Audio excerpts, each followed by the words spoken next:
Transition phase, जैसे अभी तो हम जैसे बात करें 11th और 12th की, ठीक है। उससे पहले फेज होता है 6th 7th 8th 9th 10th, और तब तक जो स्टडीज होती है वो एक रिलैक्सिंग मोड पे होता है कि आपको सिंपल पढ़ना है, स्कूल के एग्जाम पास करने हैं, फिर जो ऑफ कोर्स बोर्ड आ जाता है 10th में।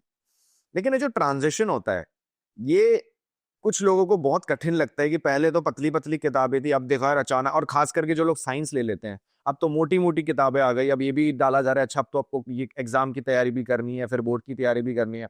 उस ट्रांजिशन को कैसे इजी कर सकते हैं स्टूडेंट के लिहाज से और पेरेंट्स के लिहाज से, दोनों के माध्यम से मैं समझना चाहूंगा। बिल्कुल, यदि हम 5 टू 10 स्टैंडर्ड की यदि बात करते हैं ना, तो 5th 6th स्टैंडर्ड का बच्चा तो अभी बहुत छोटा है, उसे करेक्ट। खुद पता नहीं है। हाँ, पेरेंट्स पहले से डिसाइड कर लेते हैं।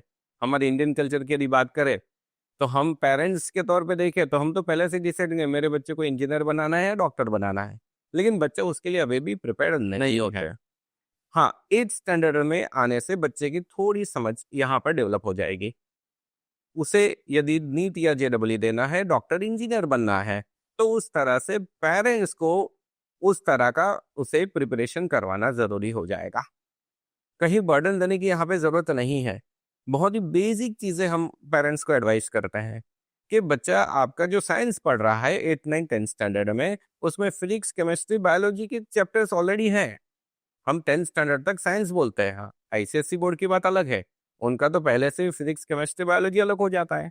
राइट। लेकिन स्टेट बोर्ड या सीबीएसई के अंदर कुछ चैप्टर्स होते हैं 8 9 10 में साइंस की टेक्स्ट बुक में, जो फिजिक्स, केमिस्ट्री और बायोलॉजी के हैं। तो वो किस तरह से बच्चा पढ़ रहा है ये बहुत मैटर करेगा, क्योंकि आगे जाके उसे 11 12 स्टैंडर्ड के अंदर वही काम करना है। तो बेसिक चीज जिसको फाउंडेशन हम कहते हैं, हम हमेशा बोलेंगे कि भाई कोई सैपलिंग है तो उसको किस तरह से नर्चर कर रहे हो 8 9 10 में, दैट मैटर्स। मार्क्स के पीछे ना भागा जाए। कंसेप्चुअली बच्चा कितना क्लियर हो रहा है, उसका इंटरेस्ट कितना डेवलप हो रहा है इतने 10th स्टैंडर्ड में, हर एक सब्जेक्ट में वो चीज डिसाइड करेगी कि वो 11 12 स्टैंडर्ड में किस तरह से एक्सलेंट रिजल्ट लाएगा। तो ये चीज जरूरी है। करेक्ट। अब जैसे कई लोग होते हैं, कई पेरेंट्स होते हैं, मे बी उनका फैमिली बैकग्राउंड रहा है या फिर उनका पहले से एक इंटरेस्ट है, और साथ में हो सकता है बच्चे का भी इंटरेस्ट हो मेडिकल फील्ड में। अगर 8 9 10 से ही ये क्लियर है कि मेडिकल में जाना है, तो क्या माइंडसेट होना चाहिए उसके लिए? इतने 10 की एग्जाम सिस्टम पैटर्न अलग है, 11 12 की अलग है।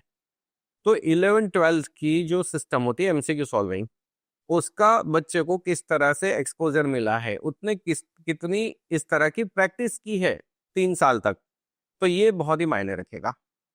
तो बच्चों को उसी तरह से प्रैक्टिस करवानी चाहिए।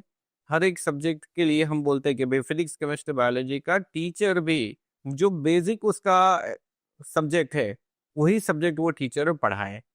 क्योंकि कई दफ़ा ऐसा भी होता है कि कहीं पे हमने देखा कि किसी स्कूल में या कहीं पे बच्चों को ऐसा बताया गया कि भाई बायोलॉजी के टॉपिक या चैप्टर से आप पढ़ लो, रट्टा मार लो, तो यहाँ पे ये गलत हो जाता है। ये स्टूडेंट का इंटरेस्ट जो है वो मारने की बात यहाँ पर हो जाती है। तो हर एक सब्जेक्ट, फिजिक्स हो, केमिस्ट्री हो, मैथ्स हो या बायोलॉजी हो, 8 9 10 में अच्छे से अच्छी तरह से बच्चों को पढ़ना चाहिए। वो कंसेप्ट को समझे, वो कहाँ पर अप्लाई करना है ये उसको पता होना चाहिए। तब उसका इंटरेस्ट जो है वो 10 गुना बढ़ जाएगा और वो 11th और 12th स्टैंडर्ड के लिए प्रिपेयर होगा। ना कि सिर्फ आप मार्क्स के पीछे या परसेंटाइल के पीछे भागे।